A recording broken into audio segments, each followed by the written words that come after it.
Hello viewers, welcome to another video. In this video, we will discuss Jannah Medical University and Dow MD past paper MCQs of 2010 physics portion. तो जैसा कि आपको पता है कि हमने सीरीज स्टार्ट की है जिन्ना और डाउ के पास पेपर्स की। तो पहले क्या हुआ करता था, जिन्ना और डाउ 7 पेपर कंडक्ट करवाया करती थी। कुछ ईयर्स के बाद ऐसा हुआ कि डाउ ने अलग पेपर कंडक्ट करवाना स्टार्ट कर दिया, लेकिन इस साल वो ही टारगेट जिन्ना को अकेले दिया गया है, ठीक है ना। तो कभी जिन्ना के अलग तो पास पेपर नहीं है, लेकिन इसके साथ मैं आपको एक्सप्लेनेशन दे रही हूँ ताकि आप सबकी प्रैक्टिस हो जाए, ठीक है जी।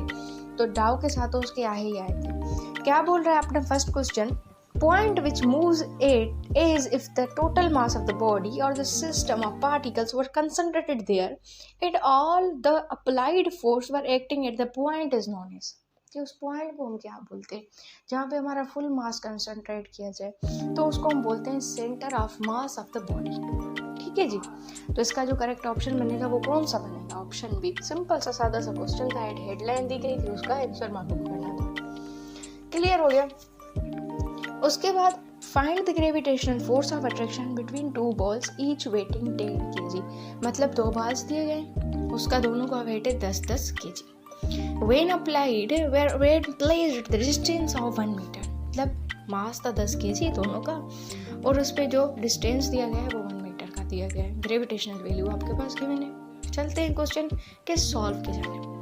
मास 10 kg, distance 1 metre, F is equal to G m1 m2 divide by r square 6.67 × 10⁻⁻11 question में गिवन था। मल्टीप्लाई कर दे 10 के साथ, 1 का स्क्वायर कर दे, आंसर आपके पास खुद ब खुद आ जाएगा। क्लियर हो गया।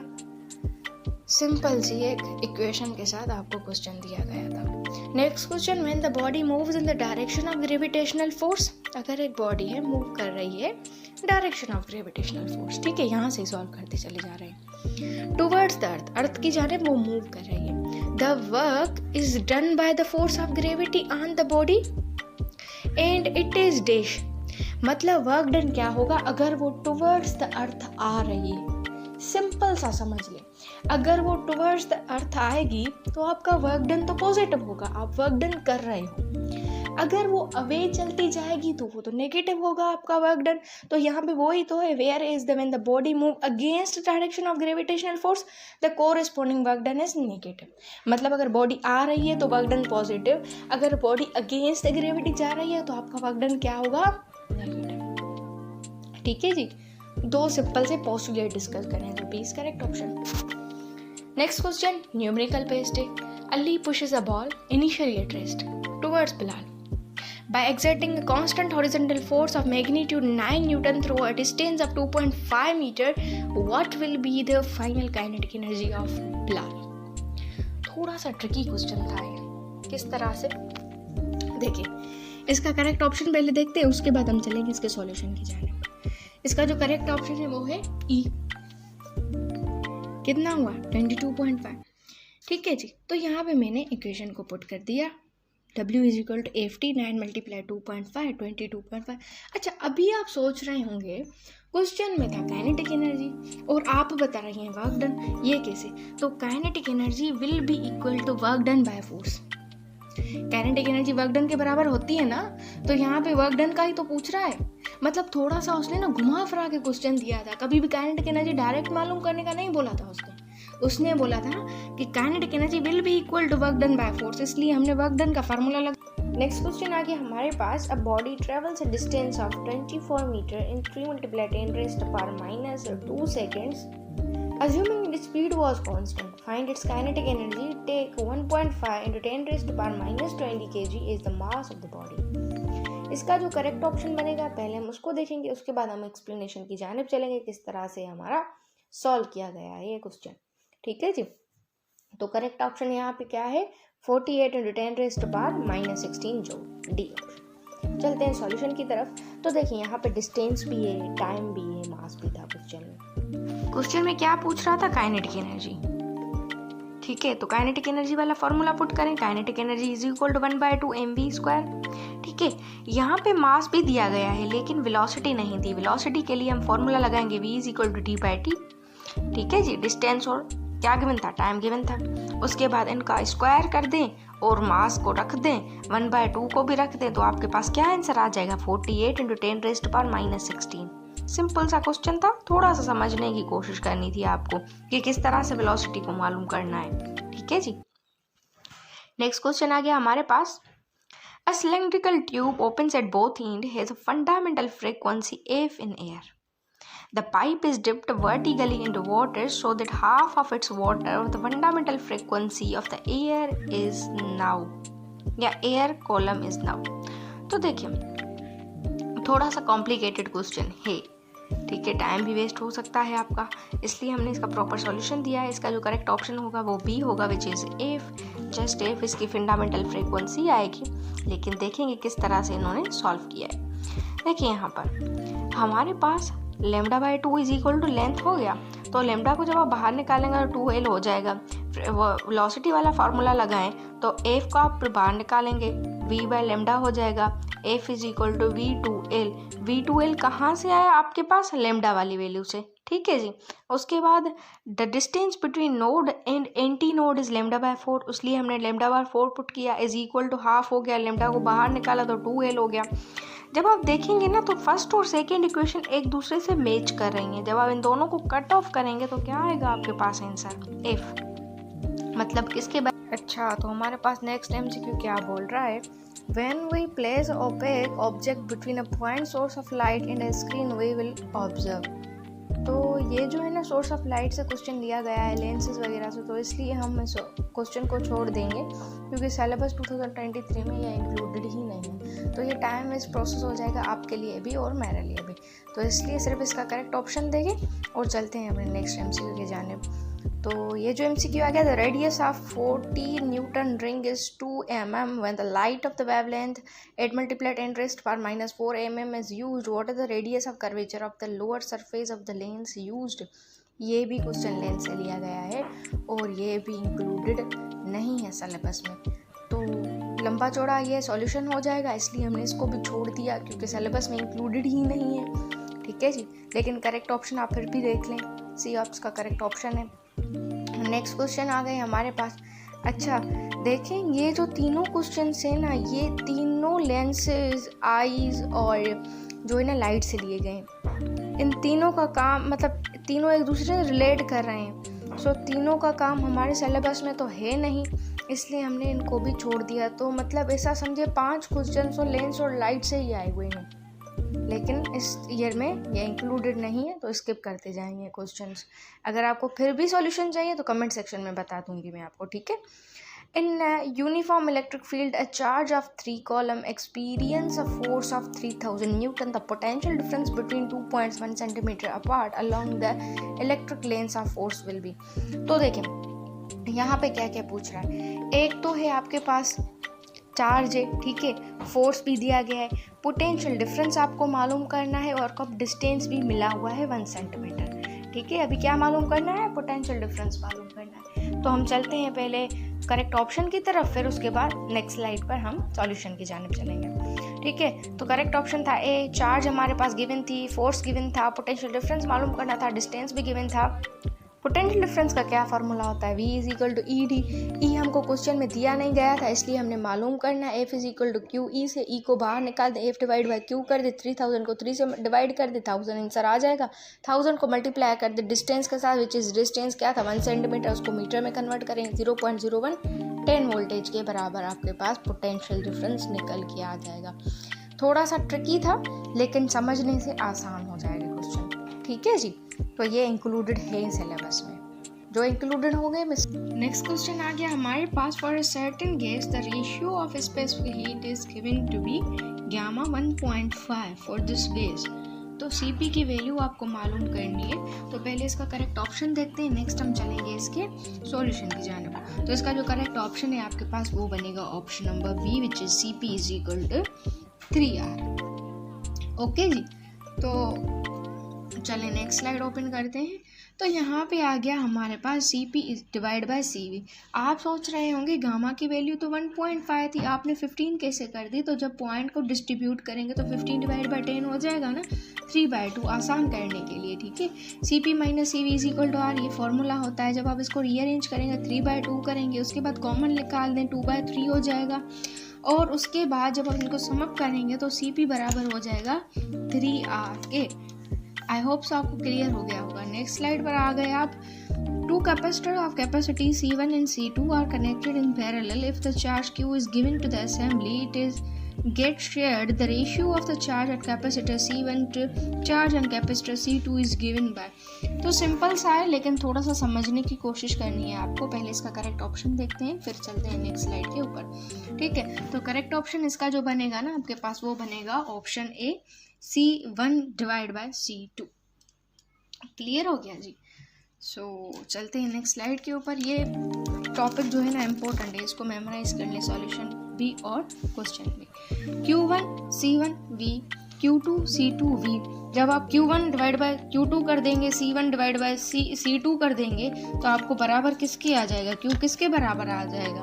C1 और C2 के बराबर आ जाएगा। अगर वोल्टेज पूछता तभी आप ऐसे ही करते, V1 और V2 कर देते। तो सिंपल सा क्वेश्चन था, जस्ट इक्वेशन को राइट डाउन करना था और आपको समझना था। नेक्स्ट क्वेश्चन आ गया हमारे पास। A unit dash is said to be exist at the point where the force per unit charge experienced by a positive charge moving with the velocity of 1 meter per second in the direction perpendicular to field in 1 Newton। तो ये simple सी सादा सी definition है किसकी? Magnetic field की, के charge move कर रहा है तो वो अपनी फोर्स भी तो एग्जर्ट करेगा ना। तो हमारे पास इसका जो करेक्ट ऑप्शन बनेगा ना, वो मैग्नेटिक फील्ड ऑफ इंडक्शन वाला करेक्ट ऑप्शन बनेगा। सिंपल थ्योरेटिकल सा क्वेश्चन था, जस्ट डेफिनेशन पूछी गई थी। ओके जी, सो भी डिस्प्ले हो जाए, उसके बाद हम चलेंगे नेक्स्ट MCQ के जानब। If two coils are close together, there is a changing current in one coil. The primary set up the changing magnetic field in it, the secondary so induces the EMF. The effect is known as।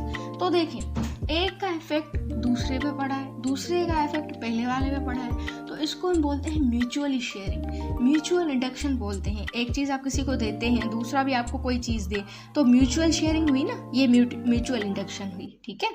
Next MCQ आ गया हमारे पास। A galvanometer has a resistance of 10 ohm and give full scale deflection with a current of 0.001 ampere flows in it. Find out value of shunt resistance to convert into the ammeter of range 10 ampere।